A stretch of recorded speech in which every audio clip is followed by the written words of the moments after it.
ভারতের 12টি ড্রোন ভূপাতিতে দাবি করেছে পাকিস্তান। আর চলমান উত্তেজনায় পাকিস্তান ও ভারতের 25টি বিমানবন্দর বন্ধ ঘোষণা করা হয়েছে। এর মধ্যে পাকিস্তানের 4টি ও ভারতের বিমানবন্দর 21টি রয়েছে।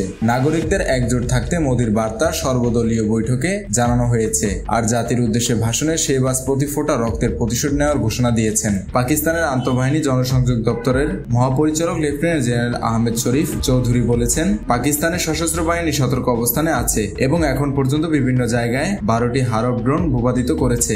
ভারতীয় ড্রোনের কারণে 4 জন সেনা আহত হয়েছে।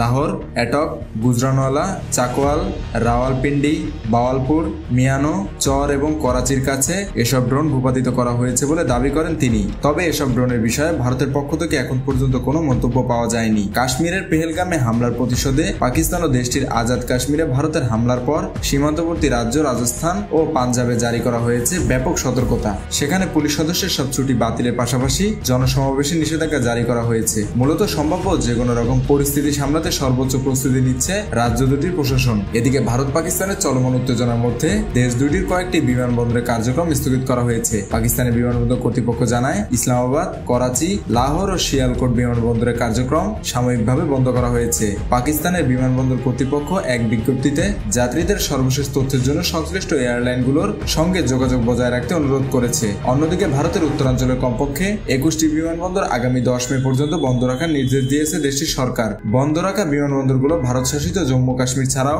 পাঞ্জাব, হিমাচল প্রদেশ, রাজস্থান ও গুজরাট রাজ্যের বলে জানা গেছে। কঠিন পরিস্থিতিতে এই সময় দেশের প্রতিটি নাগরিকের একজোট থাকা প্রয়োজন। সর্বদল বৈঠকে প্রধানমন্ত্রী নরেন্দ্র মোদীর এই বার্তায় বিরোধী দলগুলির প্রতিনিধিদের কাছে উপস্থাপন করেন কেন্দ্রীয় মন্ত্রিসভার সদস্যরা। ভারতের হামলার জবাবে দেশবাসীর উদ্দেশ্যে দেওয়া টেলিভিশন ভাষণে পাকিস্তানের প্রধানমন্ত্রী শেহবাজ শরীফ বলেছেন, শহীদদের প্রতিটি রক্তবিন্দুর হিসেব নেওয়া হবে। তিনি ভারতের এই আগ্রাসনকে মারাত্মক ভুল হিসেবে বর্ণনা করে বলেন, ভারত ভেবেছিল পাকিস্তান পিছু হটবে, কিন্তু তাদের এই ভুলের মূল্য চুকাতে হবে। ভারত ভুলে যায় পাকিস্তানের বীর সন্তানেরা মাতৃভূমির সম্মান রক্ষায় নিজেদের রক্তের শেষ ফোঁটা পর্যন্ত লড়াই করেছে এবং করবে।